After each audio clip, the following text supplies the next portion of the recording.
Hi everyone and welcome to another My Community video with Miss Curry. Today's video is a parent-carer support video aimed to help our children on the Explorer's Pathway. So today we're going to do a little video on objects of reference. Some of you might be using these already at home and are really familiar with them, and some of you might not have heard of the term before. So objects of reference are something that we use all the time in school with our explorers. They help the children understand what's happening next, they help them transition from one area of school to another, or from one activity to another in their classroom.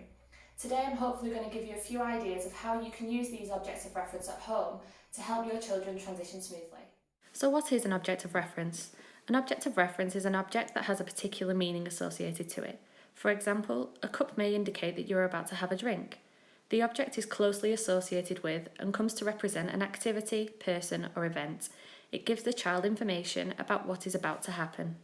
Objects of reference are a means of communication, and they're a visual reinforcement if your child can't understand what it is that you're saying to them. They soon begin to associate the object with the event and therefore begin to understand what's happening around them. So the first thing you need to do is have a think about your week and the things that happen for your child on a regular basis. For example, meal times, snack time, bath time, and going outside. Once you've got your events you want to focus on, you need to think of the objects you're going to use. These need to be really meaningful for your child for that activity. You also need to think carefully about using objects that you can use all year round. For example, if you used a winter coat to introduce the object of reference of going outside, you wouldn't use the same coat in summer, and it's really important that you keep the objects consistent. So now I'm going to talk you through a few objects of reference that you could use at home. So the first activity we're going to talk about is bath time.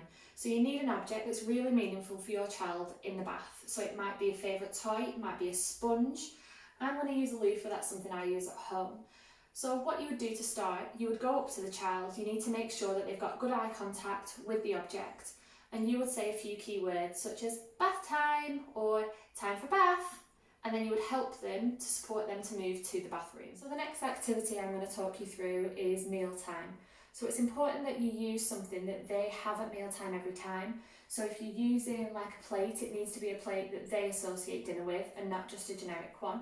Again, you would show them the plate, you'd say dinner time and support them to move to the area where they eat. Once you are happy that your child understands your object of reference, you may want to move on to photographs and then symbols, gradually moving your child through at their level of understanding.